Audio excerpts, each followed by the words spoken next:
রাধাকুণ্ডের মধুর শোভা দর্শন করে রাধারানীর যে বিরহ ব্যথা সেটা প্রশমিত করতেন। তাই আজ সুবলকে সঙ্গে নিয়ে শ্রী গোবিন্দমার চলেছেন কোথায়? রাধাকুণ্ডের তীরে। আজি সুবল করিয়া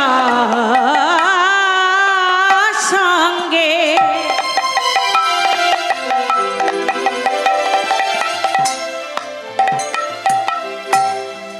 বিপিন বিহার রঙ্গে। আহামরি রে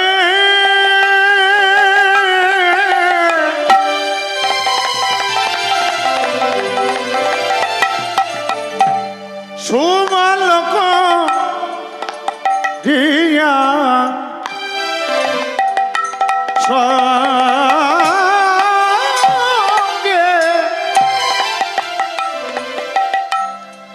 বিপিন বিহার রঙ্গে। আহার সময়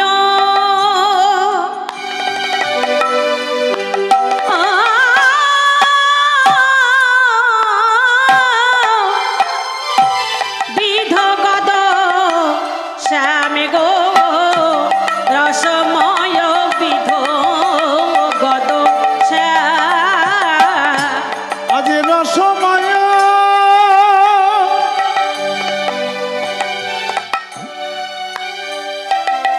ও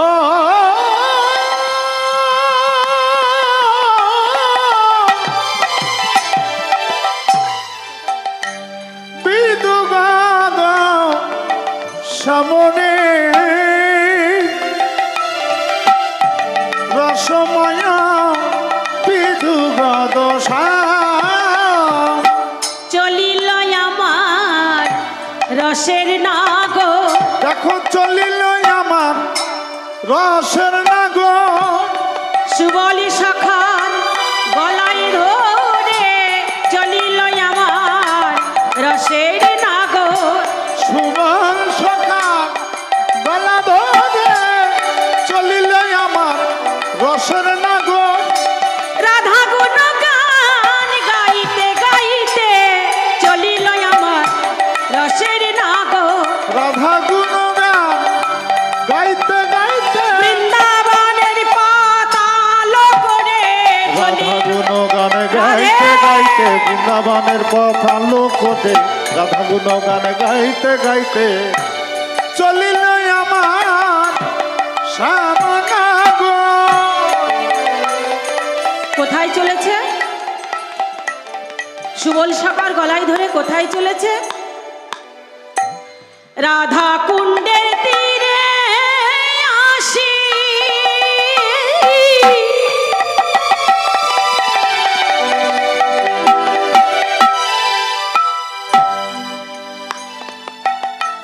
কুসুম কাননে বসি।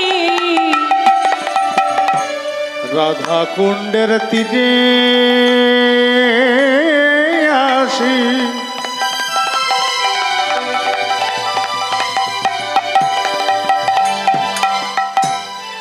কুসুম কাননে বসি।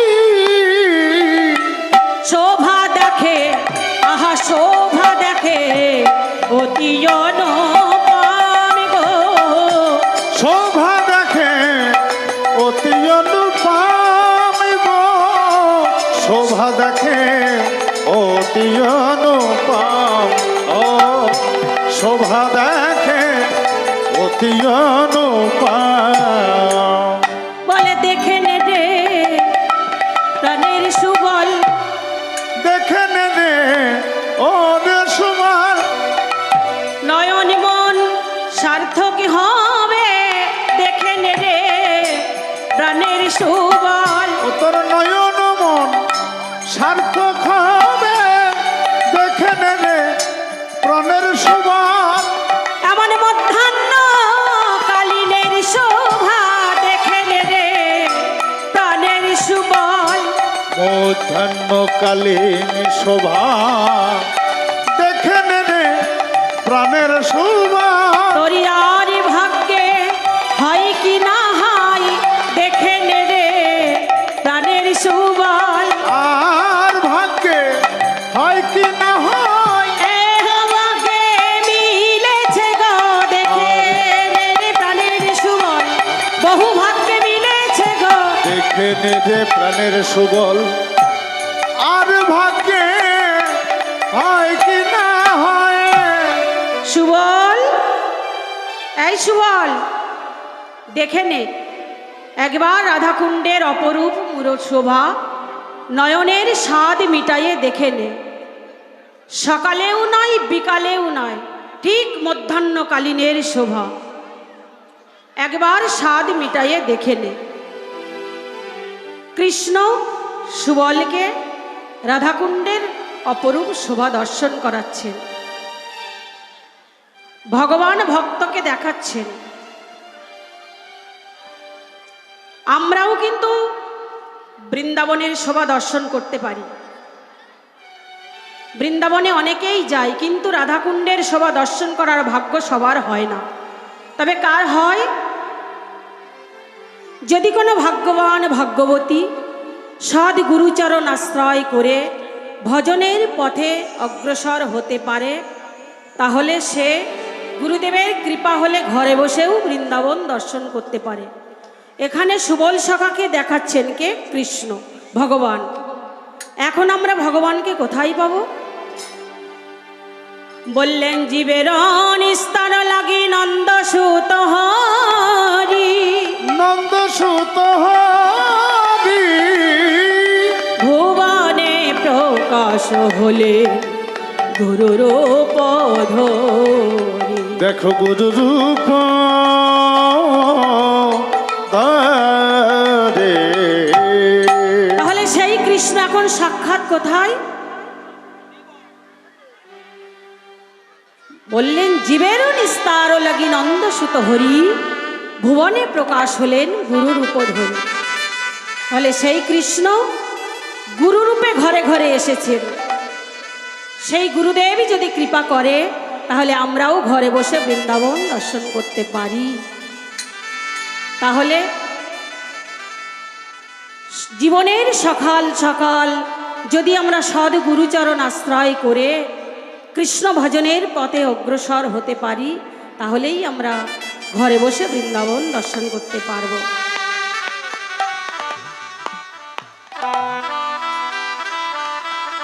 কৃষ্ণ সুবলকে দর্শন করাচ্ছেন এদিকে শ্রীমতী রাধারানী আমার জটিলার কুটিলার ঘরে বসে আছে যখন শ্রী গোবিন্দ আমার সখাগণ ধেনুবৎস নিয়ে নেচে নেচে গোঠের পথে চলেছেন রাধারানী আমার বাদিনীর ঘর হতে এক পলক দেখেছিল গোবিন্দকে পরাণ বধূকে তাতে তার নয়নের স্বাদে মেটেনি তাই রাধারানী আমার কি করলেন নিরজন মন্দিরে বসে বসে একখানা চম্পক ফুলের মালা গেঁথেছে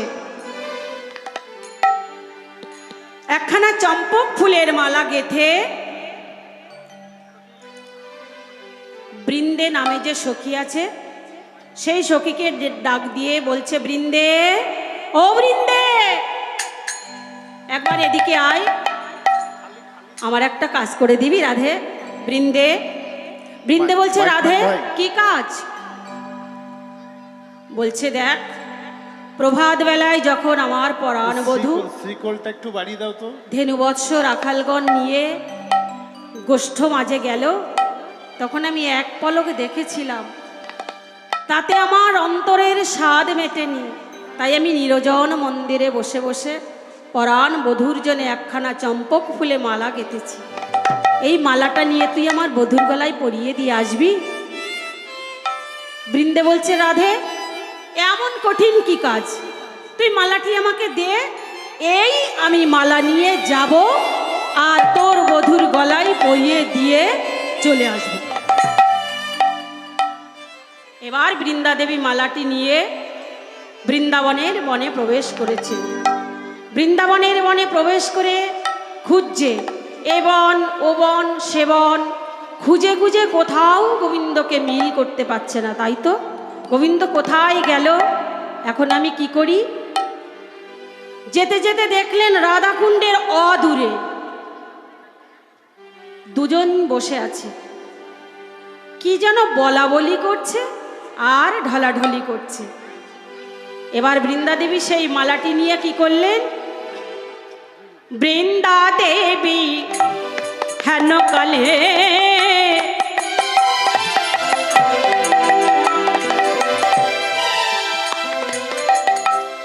আসি আসে খানে মেলে। বৃন্দা দেবী হেন ও কালে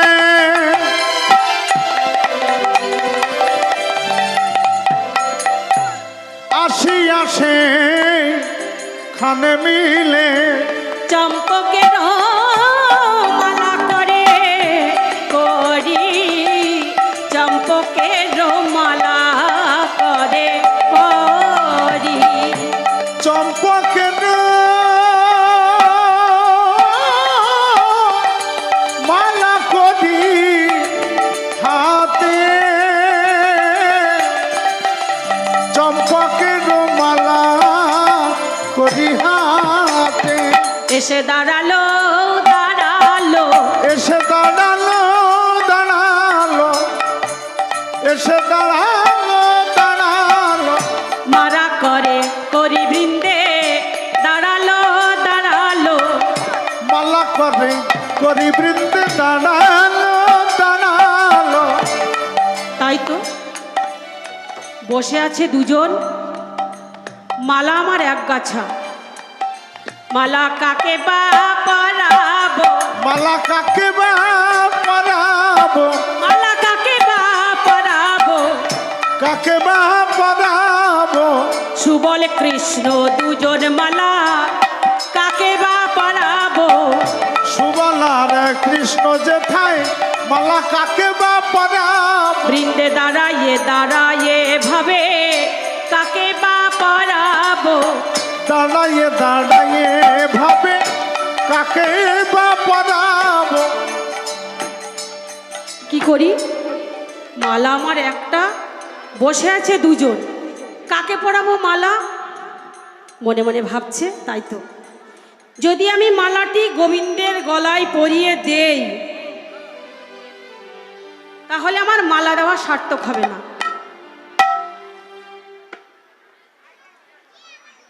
গোবিন্দের গলায় মালাটা পরিয়ে দিলে হয়তো গোবিন্দ ভাবাবেশে সুবলের গলায় পরিয়ে দিতে পারে। সুবলের গলায় যদি মালাটি পরিয়ে দেয় গোবিন্দ, তাহলে আমার মালা দেওয়া সার্থক হবে না। এটা মনে মনে ভেবে ভাবছে আমি সুবলকেই অর্পণ করব। কেন? সুবল তো ভক্ত। ভক্ত নিজে কখনো ভালো জিনিস পেলে নিজে ব্যবহার করে না। কেন? ভক্তের স্বভাবই হলো এই, যদি কোনো ভালো দ্রব্য পায়, ভালো জিনিস পায়, সে ভগবানকে নিবেদন করে, ভগবানকে অর্পণ করেই সে শান্তি পায়। তাই বৃন্দে মনে মনে ভাবছে তাই তো এই মালা আমি কৃষ্ণের করে দেব না, কৃষ্ণের গলায়ও দেব না। ভেবে চিনতে কি করলেন? সুবলে দেশ আমার পিল,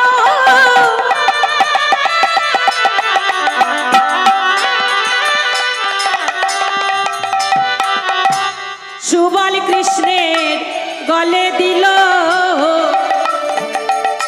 দেখো সুবলের সবার পিলা,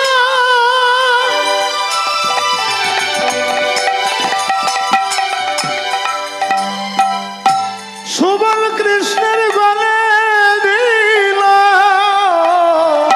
মালা পরার সাথে সাথে কি হলো? অমনি উদ্দীপনা, আহা উদ্দীপনা, রাধার মাধুরী। আহা উদ্দীপনা, উদ্দীপনা, রাধার মাধুরী। উদ্দীপনা রাধার মাধুরী, উদ্দীপনা রাধার মাধুরী। গোবিন্দ আমার কি করলেন? মালা পরার সাথে সাথে রাধারানীর কথা মনে পড়েছে। ধরিয়া